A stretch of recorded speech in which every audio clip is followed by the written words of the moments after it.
Boa tarde. Nós estamos apresentando o trabalho do componente curricular Geografia do Nordeste do Brasil. Nosso grupo escolheu como tema Agricultura do Nordeste Brasileiro.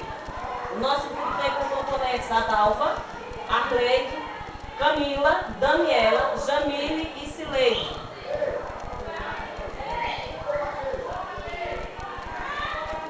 A região Nordeste está dividida em 9 estados: o Maranhão, o Piauí, a Bahia, o Ceará, o Rio Grande do Norte, a Paraíba, Pernambuco, Alagoas e Sergipe.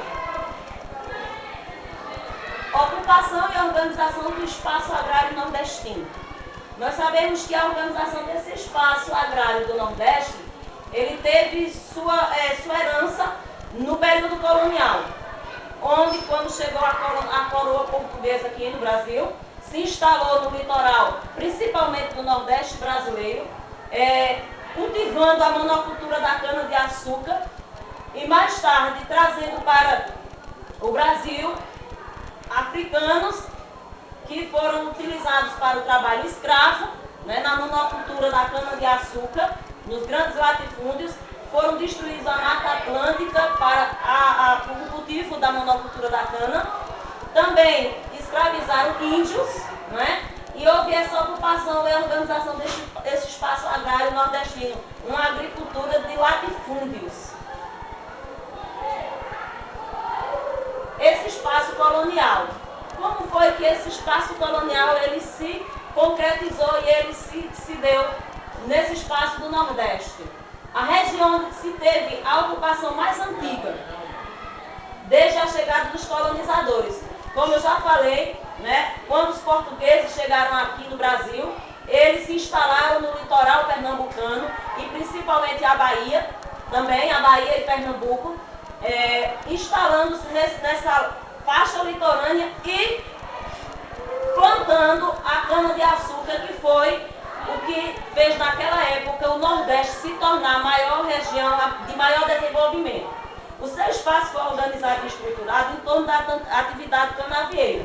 E a criação das capitanias foi onde deu início ao que hoje nós temos de modo de produção, e nós temos também hoje essa ocupação ou essa desigualdade de renda, essa desigualdade de distribuição de terra, foi justamente na criação das capitanias hereditárias, com o intuito de incentivar e recompensar os donatários ou aqueles grandes proprietários de terra que rendessem mais.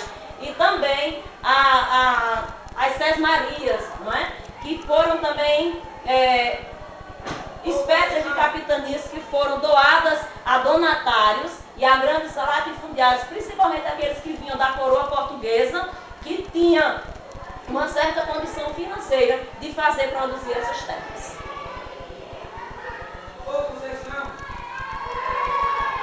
O canavial e a organização do espaço. No século XVI, o espaço nordestino esteve relacionado à produção da cana-de-açúcar. Sempre quando a gente vai pensar em ocupação agrária do Nordeste, a gente deve remeter à época da colonização, da ocupação da faixa litorânea do Nordeste, que era um solo muito bom, de massapê, de terra roxa, que era propício à plantação da cana-de-açúcar. Então, esse espaço nordestino esteve relacionado à produção da cana-de-açúcar. Essa atividade proporcionou poder político, econômico à região. Então, nessa época da colonização, a região brasileira que tinha maior ênfase econômica era o Nordeste, devido justamente a essa ocupação e a monocultura da cana-de-açúcar. E aí deu-se início às grandes oligarquias, que até hoje se tem herança de lado do período colonial. Hoje nós temos também os grandes latifúndios, produtores, e os pequenos produtores não recebem incentivos do governo, também não podem produzir, muitas das vezes abandonam suas terras. Por quê? Porque tem herança neste sistema de colonização, onde o grande latifundiário ele tinha mais incentivo, principalmente do governo, do Estado brasileiro. A pecuária foi utilizada para iniciar a ocupação no interior do Nordeste. Então, como os índios estavam sendo escravizados e também os negros, eles fugiam convergiam para o interior, adentrando, né, a Caatinga, né, do sertão, e também do Agreste, que foi logo depois, né, foi um tempo depois que eles conseguiram adentrar devido à barreira do Planalto da Borborema. Eles não conseguiram muito adentrar o Agreste. E eles começaram a entrar no interior do estado, principalmente de Pernambuco e do Nordeste, e aí deu-se início também à utilização da pecuária, que era justamente essa criação de gado para também sustentar os engenhos, né? O mercado, né? Também os engenhos lá do litoral pernambucano e do Nordeste. Até porque nessa época, né, a região da Zona da Mata, que é onde se solidificava ali a cana-de-açúcar, a produção de cana-de-açúcar, ela não era propícia para a criação do gado. Então o sertão ele se destacou e tinha um diferencial que o gado também se adaptou às suas características, não só climáticas, mas também a do povo mesmo, de adentrar o sertão, viver ou ocupar o sertão, para ter um maior domínio daquele território. A decadência da cana-de-açúcar, a decadência econômica do Nordeste. Né? Então, quando se começou no final do século XVII, a agricultura canaveira entrou em crise devido à concorrência das Antilhas. E os preços, começou-se também, os portugueses começaram a também plantar muita cana-de-açúcar, cultivar muita cana-de-açúcar lá nas Antilhas, né? E aí houve essa concorrência, né? E as Antilhas vendiam a preços mais baixos. Né? Isso, então, houve essa grande decadência, essa grande crise da cultura canavieira no Nordeste. Houve um declínio. No século XIX, o algodão, lá principalmente na região do Agreste, sofreu com a concorrência dos Estados Unidos, né? E também vindo mais para cá, para a nossa época, principalmente nos anos 80, houve a infestação do bicudo e também sofreu uma certa decadência o algodão. Enquanto essas atividades entravam em forte crise, a mineração passou a ser desenvolvida fortemente na região sudeste. Então, porque hoje há uma certa... são situações bem distintas do Nordeste e do Sudeste. Porque, primeiro, o desenvolvimento chegou com mais força na região Sudeste. A região Sudeste ela se desenvolveu muito mais rápido com a industrialização e com a mineração, que depois da decadência da cana-de-açúcar no Nordeste, passou-se um extrativismo mineral lá, principalmente em Minas Gerais, e aí passou a economia focar na extração de minérios na região Sudeste. E, posteriormente, a industrialização, que proporcionou à região Nordeste, à região Sudeste um maior desenvolvimento do que o Nordeste. Lembrando também que essa questão da agricultura em decadência da canavieira, também temos que levar em consideração a seca, né, que é uma característica da região, que eles não estavam preparados naquela época e não sabiam trabalhar com esse processo. Daí, com o mercado, o produto não tão bom, né, como estava passando pelo processo da seca, e o mercado competitivo, que o das Antilhas proporcionava não só preços mais baixos, também um produto de maior qualidade. E trazendo aqui já para o século XIX, o algodão, já que a concorrência com os Estados Unidos não deu certo, né, ele perdeu bastante, ele não deu tanto certo aqui o algodão para Pernambuco. Também porque no século XIX os Estados Unidos já estavam em um processo de industrialização bem mais avançado que o nosso país. Então, o Nordeste ele foi dividido em sub-regiões, né? Regiões de acordo com essas sub-regiões, de acordo com o clima, com as atividades econômicas, com a vegetação, né? Então ela foi dividida em sub-regiões. Né? Nós temos aqui, em seguida nós vamos ver, né, as sub-regiões do Nordeste, que é justamente aqui, ó, no Maranhão, que ali vai entrar o meio norte, né?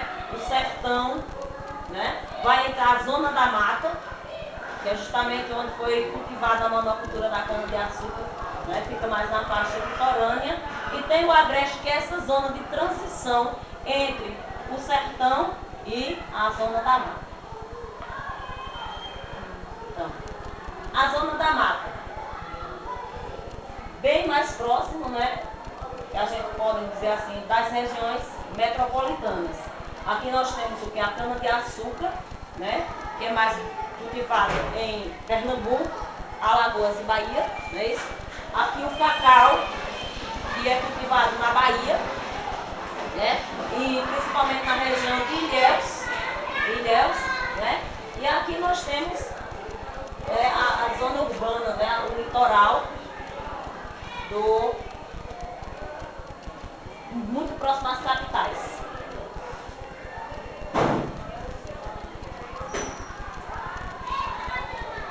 O Agreste. O Agreste é essa zona de transição. Ela é mais voltada, o Agreste é mais voltado para a policultura, milho, feijão, mandioca, certo? Eles não cultivam um só produto, eles cultivam vários produtos e lá eles, devido ao clima ser um pouco mais, né, propício, né? Então lá a cultura do Agreste, a cultura econômica é mais voltada para as policulturas e para a criação de gado, né, voltado para a abate leiteira, né? Está no meio. No meio norte, né, onde a gente disse que tem as matas dos cocais, entre no Maranhão e o Piauí. Lá é muito utilizada a extração, a cultura extrativista, né, da carnaúba, do babaçu, né? E essa cultura lá, ela sempre é utilizada devido ao clima de lá, que ele é um pouco diferenciado, né? Então, é mais puxando, não é nem tanto como a Amazônia, mas é mais próximo, a vegetação da floresta amazônica que também está próximo à floresta amazônica. Tem mais, né? Agora está o sertão. É a maior sub-região, é o sertão, né, de clima muito quente, muito semiárido, né, de chuvas bastante, como é que eu posso dizer assim, mal distribuída, concentrada em um só período do ano.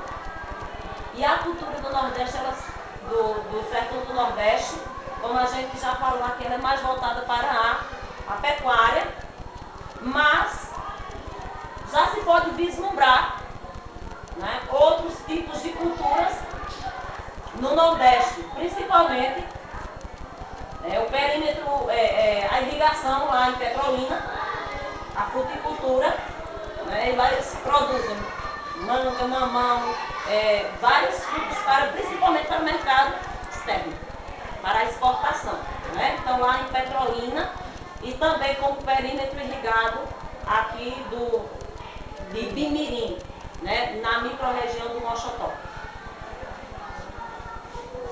a qual nós estamos, né, inseridos na cidade de Sertânia, né, na microrregião do Mochotó, né, nós temos esse perímetro irrigado em Bimirim, né, onde lá se produz banana e muitas outras frutas que abastecem o mercado interno. A modernização da agricultura, né, até meados do século XX, o Brasil era um país agrário exportador, em grande parte vinculado à cafeicultura, porque houve a decadência da cana, veio a mineração e em seguida, nas terras de São Paulo, veio o cultivo do café, certo? Teve a época do café com leite, que foi a época da borracha, né, e do café, mas o café, nesse período, ele passou a ser a maior atividade econômica do país. No ano de 1965, o governo adotou o Sistema Nacional de Crédito Rural, com a adoção de crédito verde subsidiado e forte incentivo para a modernização da agricultura brasileira. Porém, a gente quer frisar que esse incentivo ele é mais para os grandes produtores. Os grandes latifundiários, né, da agroindústria, né, que podem comprar máquinas, que podem receber dos bancos grandes investimentos, né, para modernizar a agricultura das suas grandes propriedades, voltado justamente para o agronegócio, né? Para, em larga escala, a produção em larga escala para o mercado externo. O agronegócio é a agricultura familiar, né? O agronegócio, né, que é a produção, como eu já falei, da monocultura e sempre voltada, na maioria das vezes, para a exportação, né? E esses grandes latifundiários, eles recebem muito incentivo, né, do governo. A agricultura familiar recebe um mínimo, né? E tem pequenos produtores que nem recebem, não recebem incentivo do governo para a produção nas suas pequenas propriedades. A agricultura familiar caracteriza pelo trabalho dos membros da família como a principal fonte de renda, dividindo-se de acordo com o uso da tecnologia em pequena agricultura, apresenta um nível técnico menor e gera baixa renda. A agricultura familiar comercial tem melhor nível técnico, portanto, uma produtividade maior. Exemplo, o mapa da produção agrícola a gente vai mostrar, né, vai ser agora já, o vídeo, né? Que é um depoimento do pequeno agricultor daqui de Sertânia. O desabafo dele, né, com relação também à questão dos incentivos que não são dados, que ele não consegue. Ele trabalha com a fruticultura aqui na cidade de Sertânia e resume muito do que vimos sobre a agricultura familiar voltada para o comércio, que tem um pouco de tecnologia, porém não tem nenhum incentivo e também não tem tanta renda, mas gera um pouquinho de renda maior do que a pequena agricultura.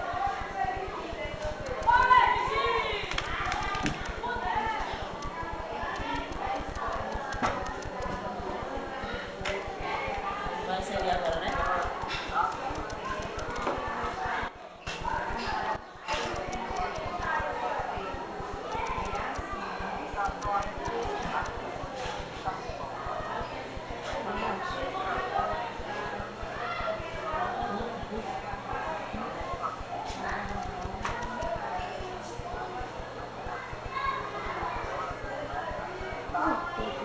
Já tá no final.